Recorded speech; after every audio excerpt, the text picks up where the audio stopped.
Hello and welcome to Footprints. It's been a hectic week, I know, and we are here again to follow and walk in the footprints of another great man, a man I consider a role model in many ways than you can think of. Let's just watch this video that is coming up next, and when we come back, I'll be introducing the gentleman in question. My name is Samuel Atamensa. Welcome once again to Footprints. A native of Ikwe, a village in the western region, Kabral Blay-Amihere is a man of many parts. He worked as a journalist for 25 years, writing for newspapers which included the Ghanaian Times. During this period, he edited a number of publications in Ghana and was publisher and editor of the independent newspaper established in 1989.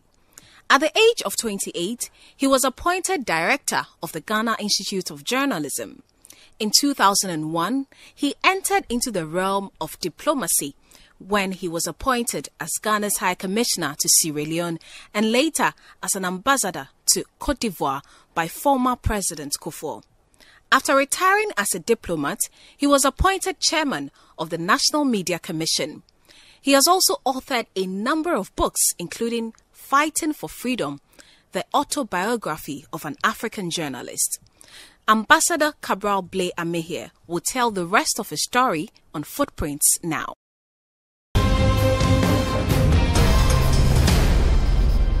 Now you know who I'm talking about, Ambassador Kabral Blay-Amihere. Welcome, sir. Thank you, my brother. It's good to see you again. Well, always a pleasure to see you. So now, you know, anytime I have heard this, people mention the name Kabral Blay-Amihere, you know, they wonder, you know, well, the name Cabral is not so, you don't get to meet too many people with the name Cabral. Yeah. And then even the Amihere, for most people, you've been the reference point of the name Amihere. So you have popularized the name Amihere. Where from the name Cabral? Well, with regard to the name Amihere, I wouldn't say I have made it popular because before me, there were great anchors like T.B. Amihere, who played for Kotoko, Kumasi Asante Kotoko. Mm-hmm. There was Isaac Amihere, one of the founding staff of Guinea Press, publishers of Ghanaian Times. But when I was in school, in Sevier, I used to be called Peter Kwabena Amihere. Mm-hmm. So I entered the University of Ghana bearing the name Peter Blay-Amihere. Mm-hmm. But in my very first year, I got involved in some funeral activities when AMILCAR Cabral of Guinea-Bissau was assassinated. Yeah. And for my friends who saw me, first-year students so deeply involved, they started calling me Cabral. Because of AMILCAR Cabral? Yes, and I thought that was a sexier name than Peter. Peter.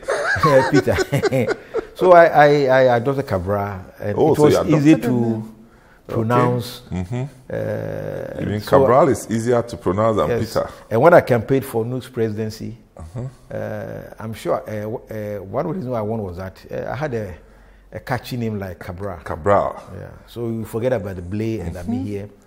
Oh, good. The Amihere is my stepfather's name, and the Blay is my biological father's name. And I see. In recognition of the role they play in my life, particularly the Amihere, I thought I should never drop Amihere. Wow. Yeah. That's very good. Yeah. I mean, not many people will do this. Well. Yeah, I need to give credit to where credit deserves. So you are from the Western region or Central? Where exactly? Well, Western. Western. I'm from. I was born in a place called Baku. It's next to Anochi, where the Ghana Gas operates from. Mm-hmm. And then, but I lived in Ekwe, where my mother, my grandfather was there. Yeah, because there are lots of write-ups about you that will refer to Ekwe as your birthplace. Yeah, yes, you know, I use it because it is where my family had lived all the generations. You know, so wow. Ekwe is my hometown. The big town around. Yes. But I was born in Baku, And I schooled in Sehwibokwai. So for me, I think I'm a real Westerner in the sense that born in Nzema at the coast and grew up in the hinterland in Sehwibokwai. And I think I owe a lot to Sehwibokwai. Yeah. That's how I had my groundings in life. Wow. That's why I learned surrounded by the greens. Yes, and that's why I learned that wherever you find yourself, you must brighten your corner. So a boy from Sehwibokwai. Elementary school? Yes, elementary school. Then I made it to Cape Coast, Augustine's Wow. College. Yeah. Your experience is St. Augustine's College. Yeah. Which year? I entered 65, left 72. Oh, so you did the full stretch? Yeah, 7 years. Some of your mates that you encountered in St. Augustine's who are actively involved in national discourse, you remember any of them? Well, I can talk about my seniors. Akutuampao. Was my senior. Was Hackman? No, I didn't meet Hackman. Oh, Professor Clifford Tego was a year ahead of me. And then Robert Wenfo became the Chief of Staff at the Ghana Armed Forces, just to mention a few. Of course, Indum was a year behind me. Yeah. Kofi Tutu-Kwache was a year. So I was going to ask about Kofi Tutu-Kwache. Yeah, he was a year behind. Very great friends. Peter York and the rest. Indum now. Yeah.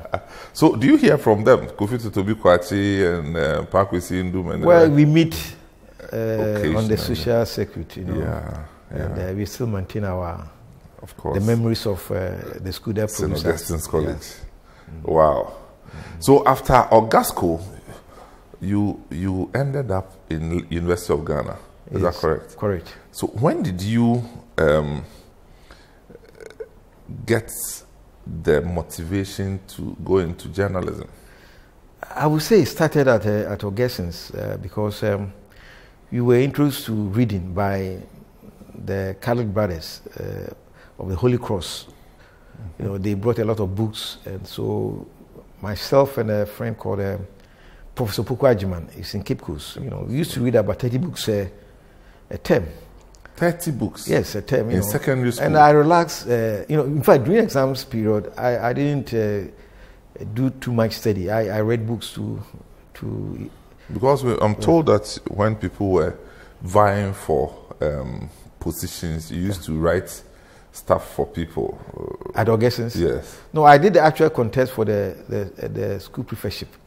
It was our time that they had it for the first time. And I was the favorite of the student population. For some reason, I was disqualified. Oh, who did that? The Catholics? Well, I had whilst filling my forms, terminal form 5, written that I was a non-denominational Christian. But I was a baptized and confirmed Catholic. And so when I went for the interview, they said that you are not a Catholic, so how can you be the prefect of a Catholic school? Then I said that, well, the doctrine said that once a Catholic, always a Catholic.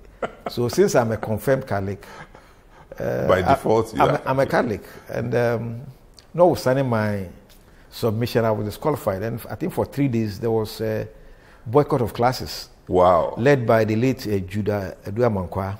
Eventually, my supporters said that, look, let's get ahead with it. Yeah. And then I was offered the post of a house prefect.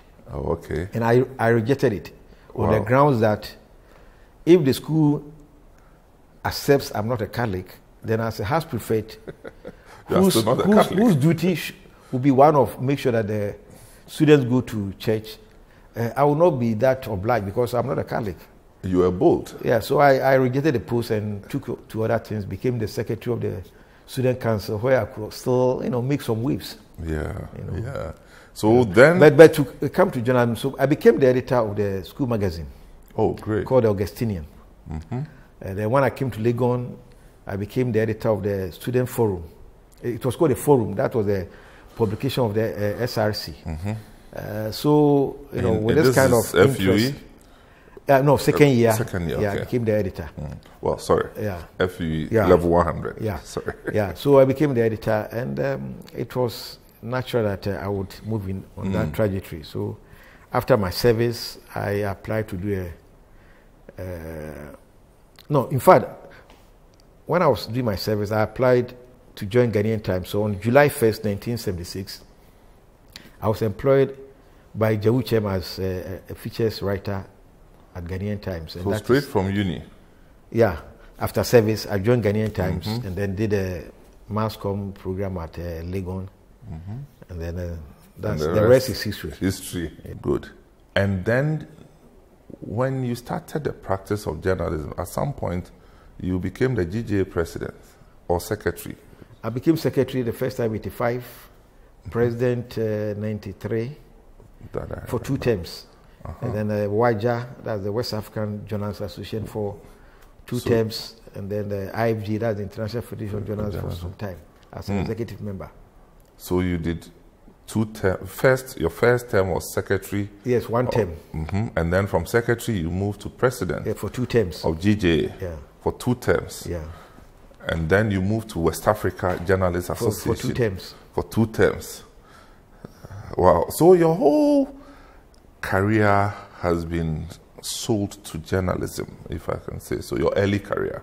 I think you are right to say that. Yeah. So what were your own interactions with successive governments as a journalist? Your own recollections from Kutua Champon coming up to present day? Well, you know, in the Kutua Champon era, it was a command and control structure. We didn't have Citi FM or Citi TV. Today we have about 400 authorized private FM stations. It was only GBC and GTV, Times, Graphic, Spectator, Mirror, and a few Lotto papers. Lotto papers and private newspapers, you know.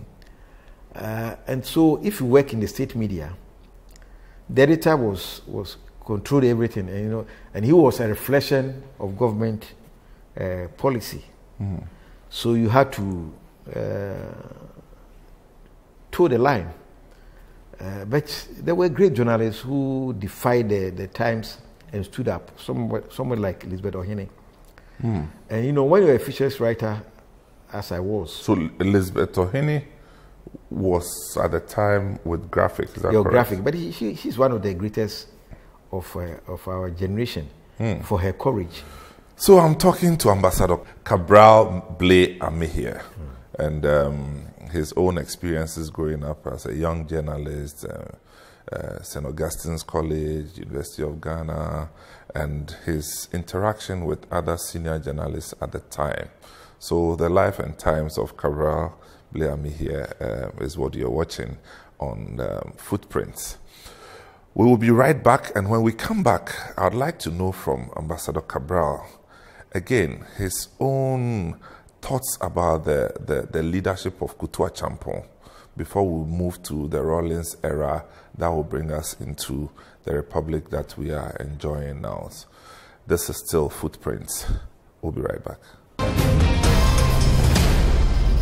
Welcome back to the program. I've been speaking with Ambassador Kabral Blay-Amihere, and very interesting, the footprints that we are trying to walk in.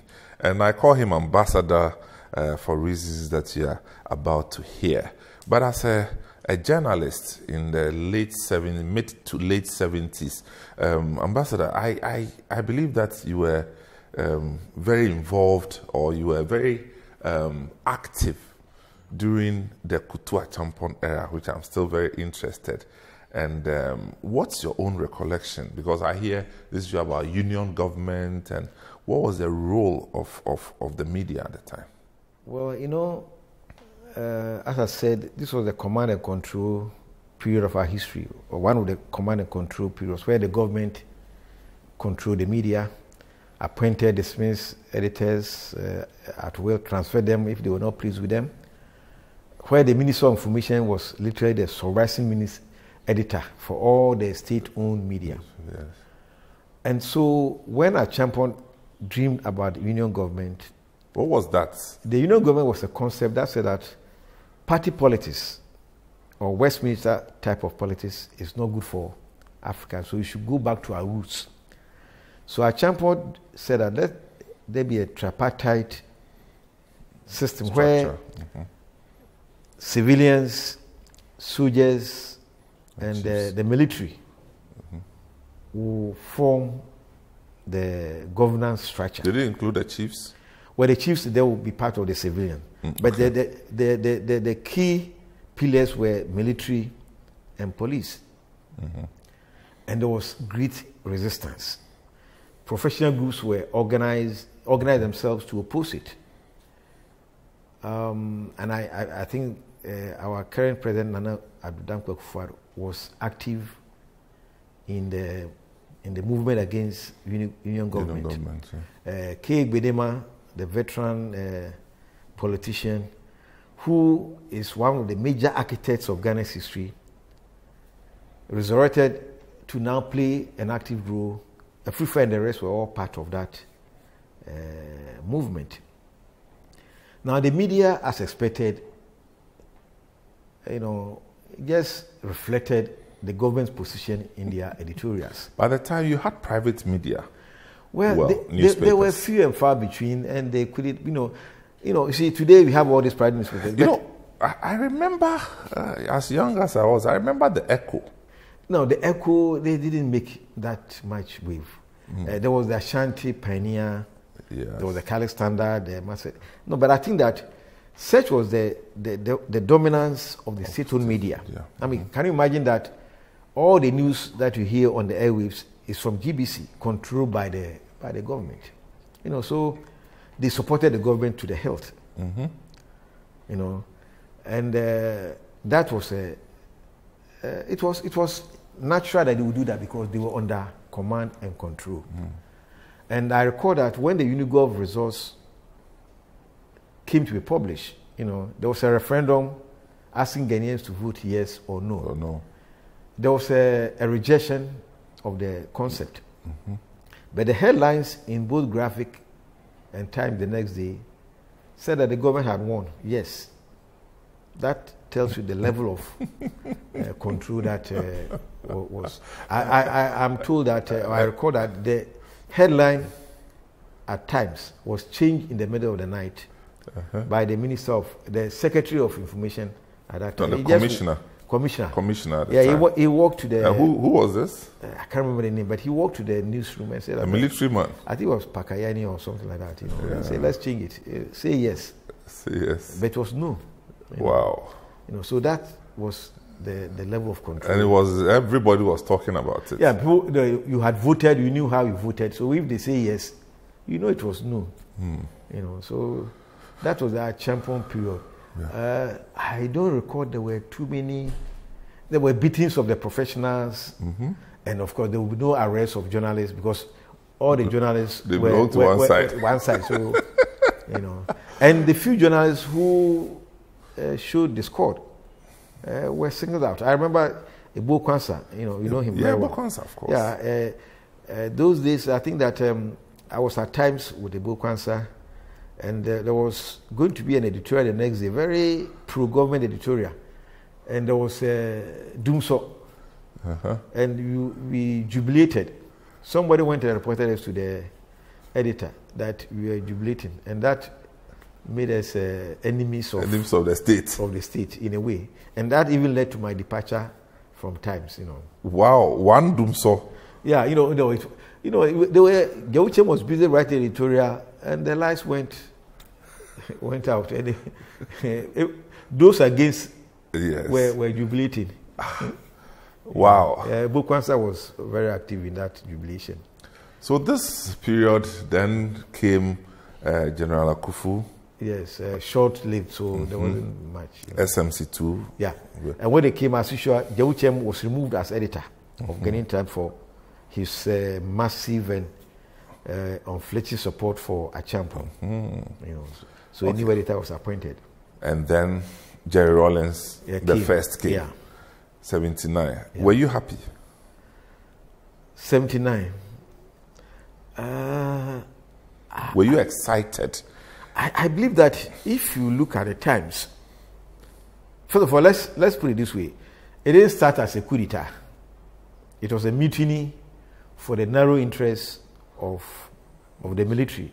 You know, Jerry was speaking for non-commissioned officers and conditions in the military that he thought were inimical to the welfare of. And then Boachije and the rest came in when he was on trial and they stayed the coup. I think there was a sense of relief across the length and breadth of Ghana. Very popular.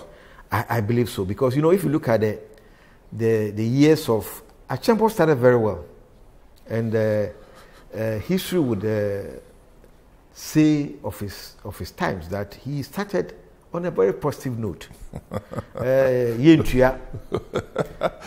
Operation Feed Yourself. And many, you know, the police was empowered under him. The military were strengthened under Achampon. That was the first quarter of his office. But the moment he wanted to succeed himself with the union government concept, everything went haywire. Yeah.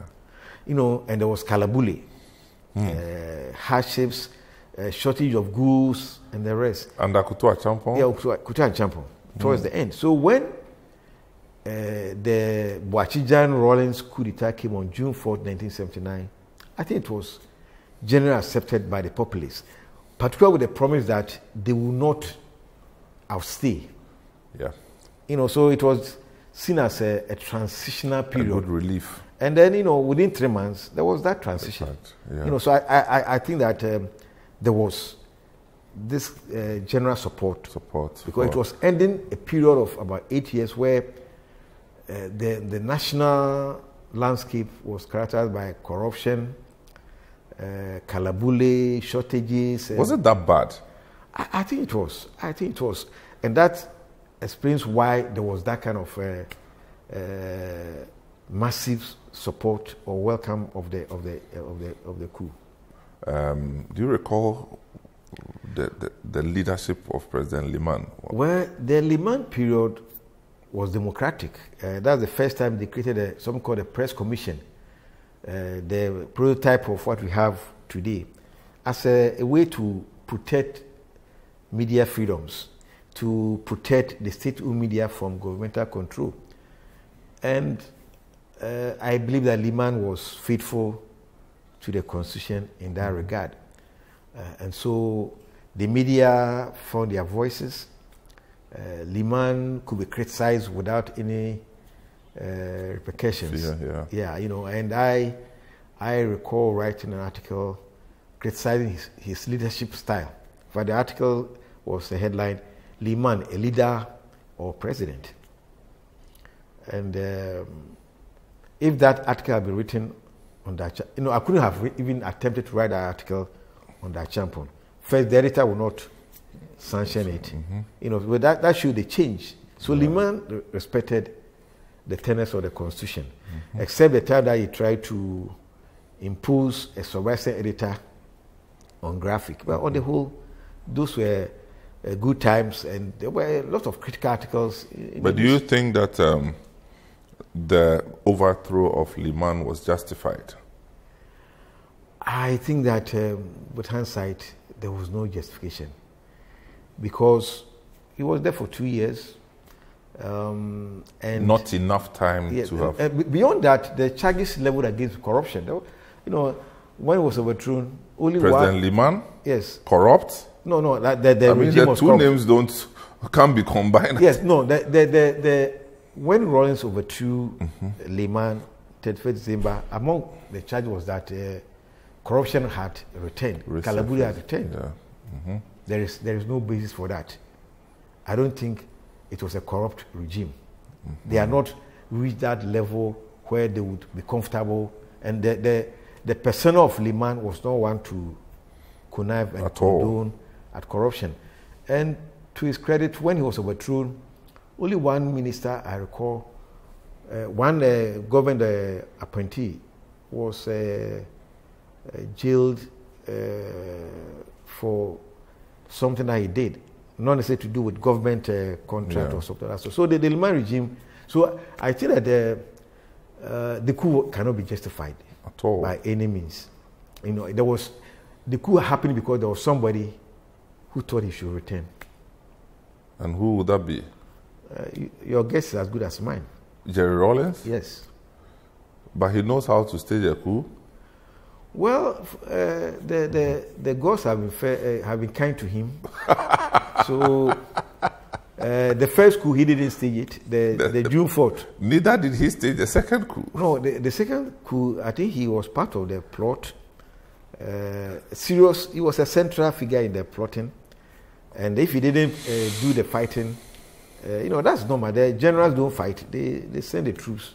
So he had this handful of soldiers, some retired, who did it for him, and presto, he was back in power. But if you look back, all the grounds for which... So when he came in 81, 82, how was the feeling like for the press back to military rule? Significantly, Rawlings, before he left in September 24, they repealed 1979. 79, repealed an obnoxious law, the newspaper licensing law. So that meant that he was on the side of friendly. Yes. But he comes back, and for the 11 years that he ruled, everything was reversed. I think that the security of his regime was very crucial to him. So any dissenting voice had to be silenced, and that's why the Catholic Standard was banned. That's why the free press was harassed. Michael J.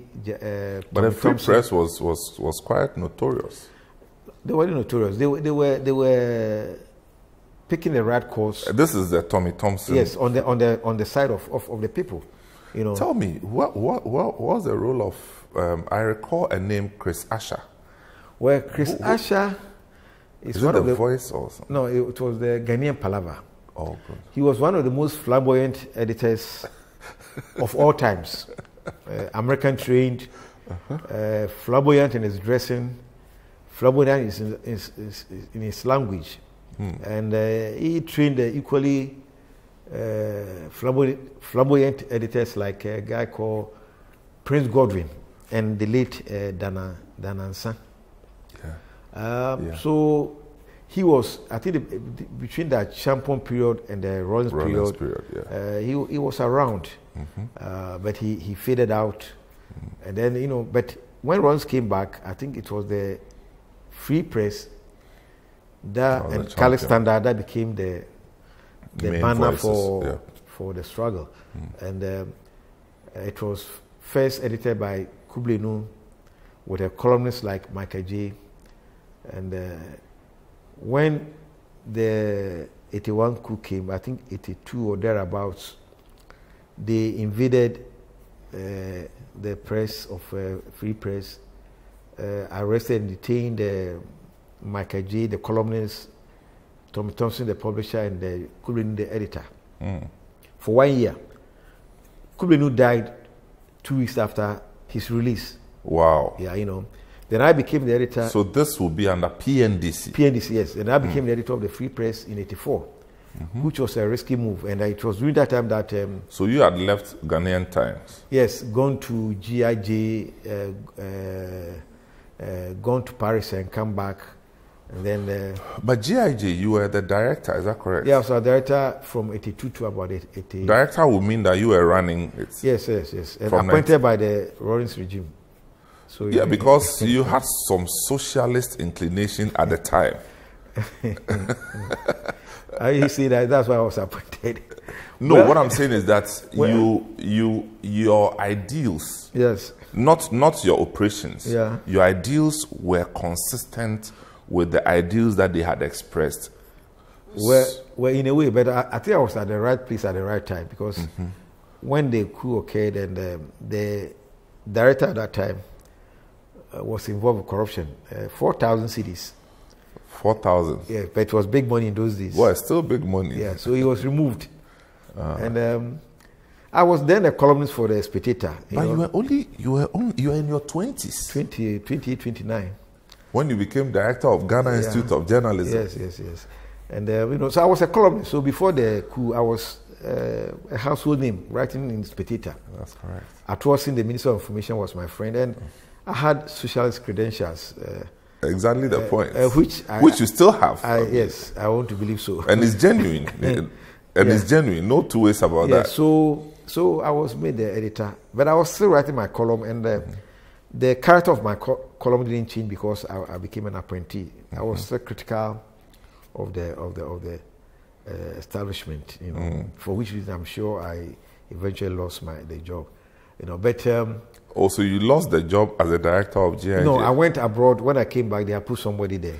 They announced it on GBC, I'm sure. Well, my appointment? No, I mean, when they are sacking you those days. No. I wasn't in town for anybody to make an announcement.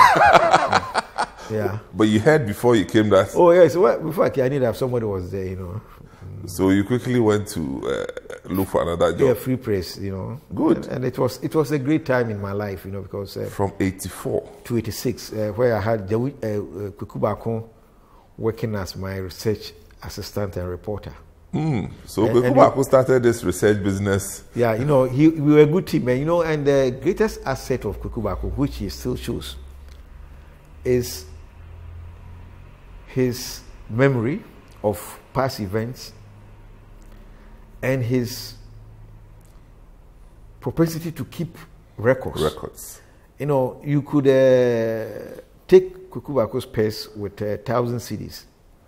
There will be no problem. But take his graphic and don't return it. You are in trouble. Because he compiles and saves all these documents. In those days, Kwaku Bakun used to listen to Focus on Africa. Was it? No, it was Network Africa. Network Africa. It starts around 3:30 a.m. Yeah. He will record the program all the way to 7:30. Wow. So when we were on the free press, anytime we were looking for an archival material, be it audio or print, give him 5, 6 hours, 24 hours. Next day, press you have it. Wow. So this is where we started, and I think it was a great team. Tommy Thompson as the publisher and advisor, myself as editor, and Kwaku Bakun. And for the records, in those days of struggle, someone like Freddie Blay, now the chairman of the New Patriotic Party, is one of the guys who made sure that the voice of the voiceless was heard through the free press. Those were days where nobody wanted to print the newspaper. So you what exactly? What, in his role as a lawyer, or no, he was a friend. He's my my cousin. We lived together, and he's always been interested in media from his Addis Ababa days. So he was one of our greatest supporters because at that time he had a car. We didn't have a car.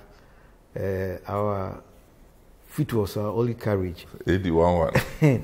So anytime we were looking for a printer, but when Tom Thompson was arrested, Blay would drive us around to Tema, to anywhere that we could locate a printing press.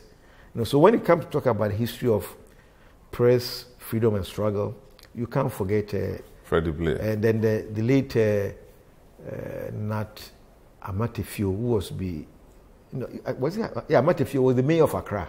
No, he's not late. No, that's the original one. His brother, maybe they are related. He was a boxing referee. No, he's still there. No, not him. He's dead. He died long ago.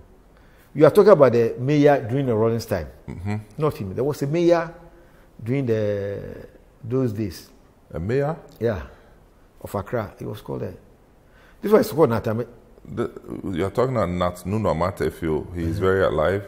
No, not him. No. You're not talking about the military man.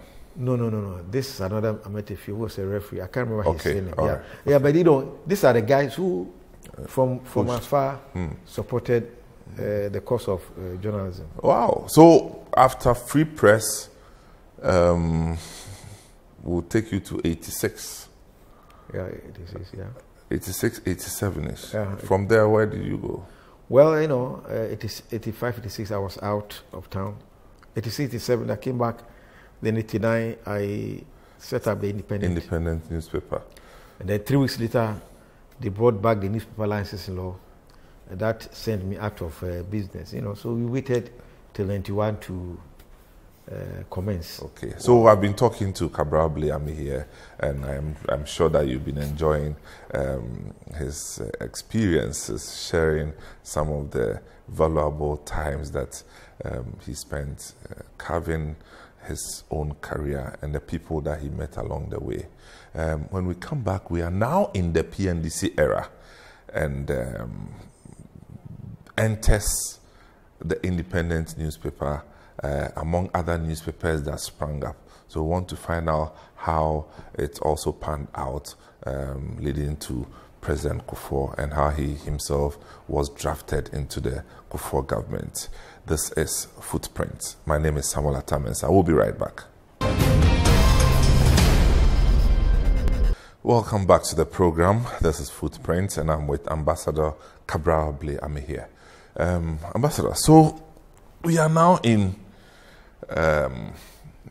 we've moved from PNDC to NDC era, and MPP had then boycotted the parliamentary elections. Looking back, what are your thoughts? Was it the right thing to do? Was it appropriate? You mean the boycott? The boycott of the parliamentary elections.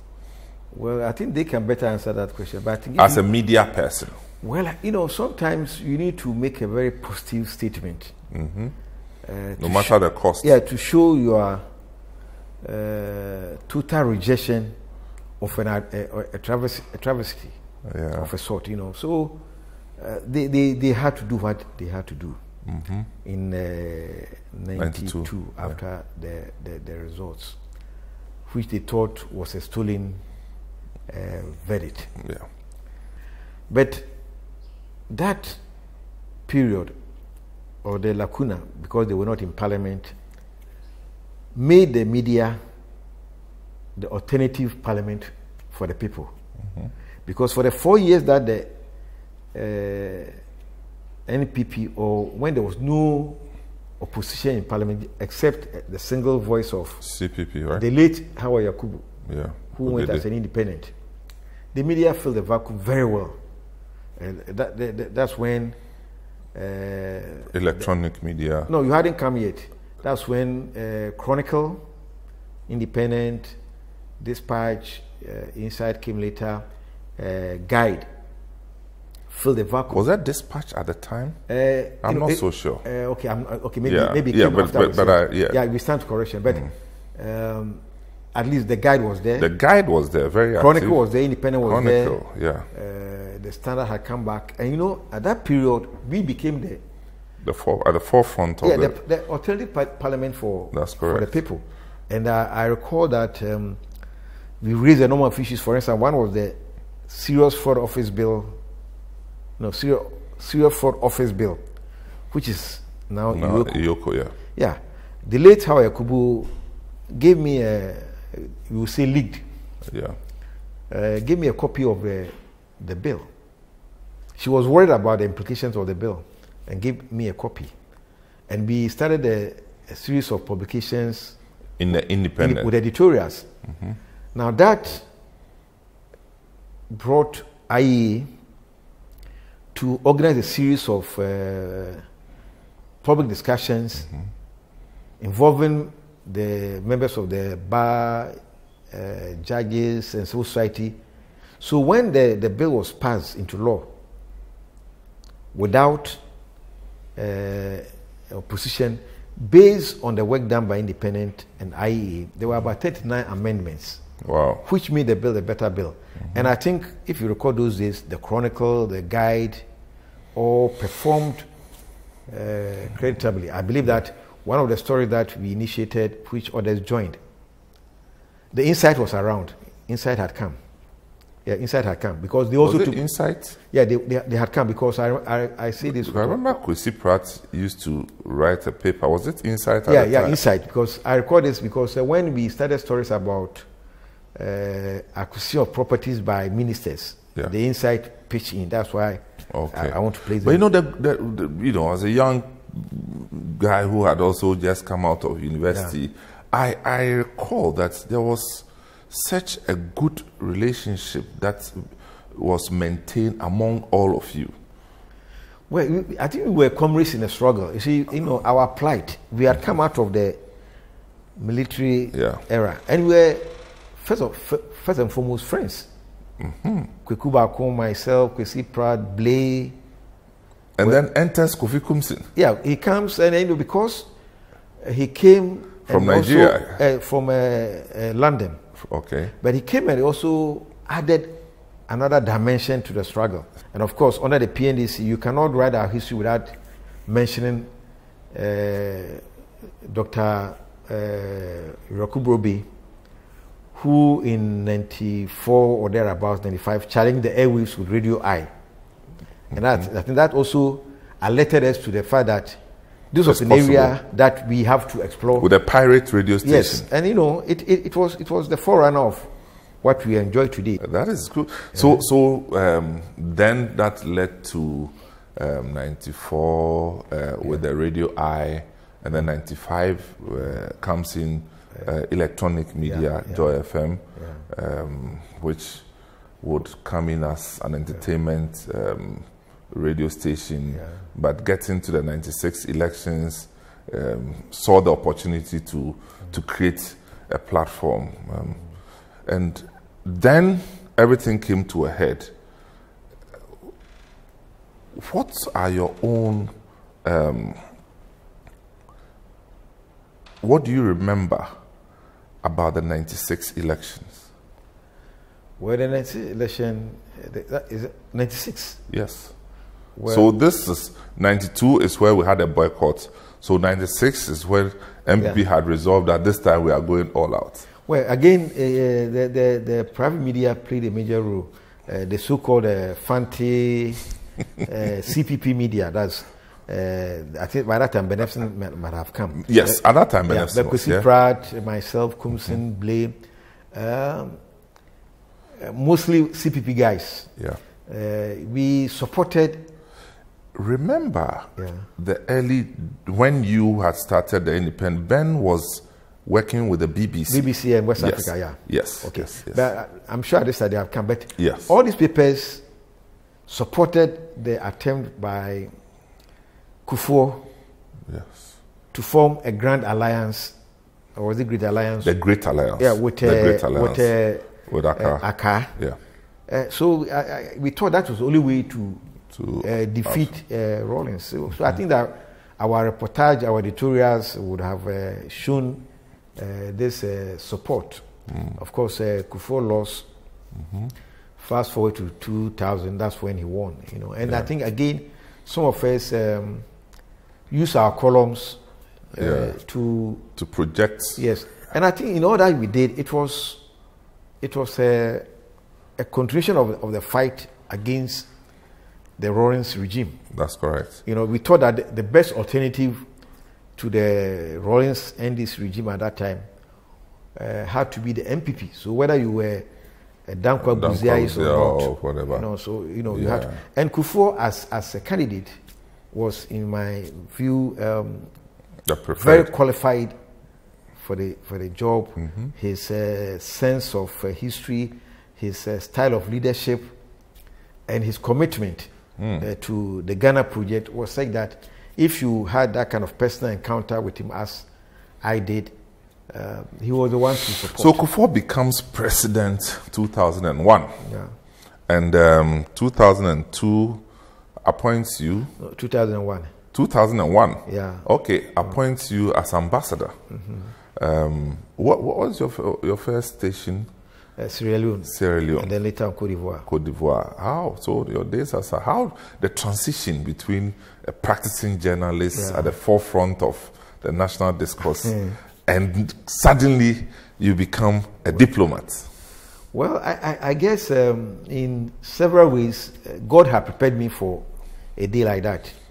Because, when you are WAJA president, when you are in the International Federation of Journalism, you are doing diplomacy. You are doing relations between organizations, between nations, And luckily, I had also studied some international relations at London School of Economics. Yeah. And being an ambassador is a leadership role. So if in your life you have exhibited leadership qualities and you are prepared to learn humbled to learn. You know, when that day comes that they say make that transition, it becomes a matter of course. I remember when you were ambassador in Sierra Leone. Yeah. Remember, I was also in Sierra Leone. Yes. But you were lecturing too.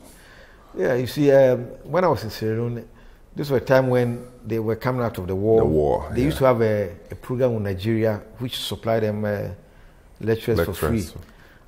So, given my background and my association with their journalists association, when they approached me that could I help, you know, I did. So I was teaching 3 courses for free.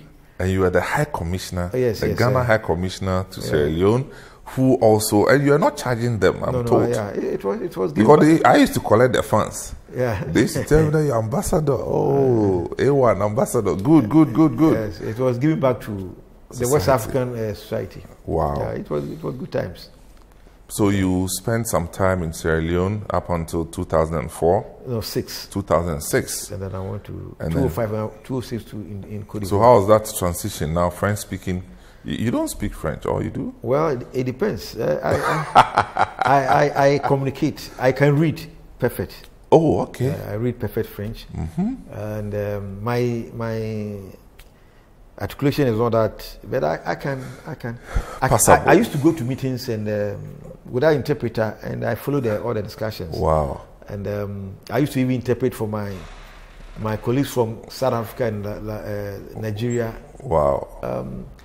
I made it, and of course I spoke about 2 languages in Abidjan. I spoke Agni. Oh, the local languages. Yeah, and Apollo. They call it Apollo Nzema. You know, the Milway people. They are Nzema. So I could move around. Wow. Trashville, and you know, in Trashville there are a lot of Ghanaians there. Yes, very. So I passed by for 3 years. They sell fufu, everything in Trashville. Yeah. Wow. So, some of your memories, fondest memories as an ambassador? Well, you know, I think that I would say one of the things that I did that I think could have been replicated, and which I think President Akufo-Addo adopted when I was the High Commissioner to Sierra Leone, was to begin a program called $1 a month for Ghana. You know, it was a way of mobilizing funds from the Ghanaians in the diaspora, and we raised about $70,000 from war-torn Sierra Leone to support projects in Ghana and Sierra Leone. If you go to Water Hall, they have a water system. It was paid for by the funds we raised. We supported the deaf school, bought eyeglasses for school children in Western and Central, deaf for schools in the North and whole, you know. So I thought that was a great initiative, and for which I'm always happy to narrate. Yeah. But on the whole, I think that what we did very well was to also give Ghanaians in the 2 countries I served a sense of identity with Ghana, irrespective of their political affiliation. So in Sierra Leone, in Cote d'Ivoire, when we met a Ghanaian at any of our functions, they didn't come as party people, but as Ghanaians. Yeah. And that should be the way forward, to unite Ghanaians wherever they are. You see, it will be unfair if I don't ask you this one. You see, you've been, you've played along, if I should say, President Kufuor regarded you highly and appointed you as a High Commissioner first, and then as an ambassador to La Côte d'Ivoire. And Nana Akufo-Addo comes, also appoints you to be chairman of a very important national institution. But it's nothing to hide that you are an Nkrumahist. So how do you reconcile this? Well, you know, I think we all serve one country and one people. And you didn't mention President John Mahama, but he appointed you? No, No, I'm talking about, I know he's your friend. I mean, yeah, but beyond that, you know, because of the Ghana identity, when I launched my books and all that, Mahama had been around, you know, of course, to the point where he had been attacked by his party people because ostensibly they think I am MPP. MPP, yeah. I think that the secret is that be seen as serving the greater Ghana. Be seen as one prepared to put politics aside and let the constitution, if you are put to certain position, like if you become the chairman of the NMC as I became, what should be your reference point? Is the constitution. That's correct. And if you make it that your grounding and foundation, everybody you deal with would respect you. Again, when you criticize as a journalist, do it in such a way that even those who criticize would see your criticism as an attempt to make them do the right thing, succeed. Yeah. So I think that I have. I say I'm an Nkrumahist. I have never held a card as a CPP member. I don't hold a card of any party. Well, I know you don't. Yes, you don't. But I think that the bottom line is that. That's why I want to be like you. Well, you're already like me. In fact, you have surpassed me. Yeah, but the point is that if you are seen as serving your country, then anybody who wants to look for a resource, will identify you. So this is where we part company. Thank you very much, Ambassador Kabral, for giving us the opportunity to talk to you. So, what apart from being chairman of GRIDCO, what do you spend your time doing? I know you are writing books. Yeah, you have a new one. Yes, this is, I think, my most definitive book, and the 10 years that saw Nkrumah become the head of government business before Prime Minister. Yeah. Is that correct? Yeah. So this it says 1947 to 1957. A prelude to independence. Yeah, these are the 10 years that defined the movement or the transition to, so wow. I take it year by year. Okay. So what happened in 1947? When are you outdooring this book? Very soon. Okay. Very soon. We'll be there to make noise about it. I will appreciate that. Because it's important that people like yourselves, who read firsthand manuscripts of the occurrences and also witnessed to some extent some of the things that happen, will be able to put some of these things into writing. It doesn't have to be the record of the colonial masters alone. Yeah, I think that for me, this book is my own attempt to deal with some of the trending questions of our day. Founders, who did actually what? Well, by your own account and what you and heard. by what the records say. Because, for instance, if you take someone like Bedema, Bedema was the mastermind of the 3 elections that made it comfortable for the British government to give us independence. So he was one of the major architects of Ghana's independence. Who talks about Bedema in that manner that will inspire others? That's correct. From the records that I've discovered, if you want to talk about how Ghana became Ghana, then somebody called Aden Clark, the last governor. Without him, Ghana would not have been independent. At the time. Yes, because maybe later through some other means. But and there is a quotation of him where he was expressing his shock that after all these years that Ghanaian, the Gold Coasters, had been fighting for independence, now that the time was ripe, some were resisting. So he said that whether they like it or not, I'm going to force it upon them. And this is a very profound. So that's captured in your book. It's captured in a book. Wow, in fact, then this will be a fast-selling book. This is the story of Ghana's independence, 1947 to 1957, by Kabral Blay-Amihere. Okay, so thank you very much for watching. And you just heard Ambassador Kabral Blay-Amihere. My name is Samuel Atamens, and this has been Footprints. Thanks for watching.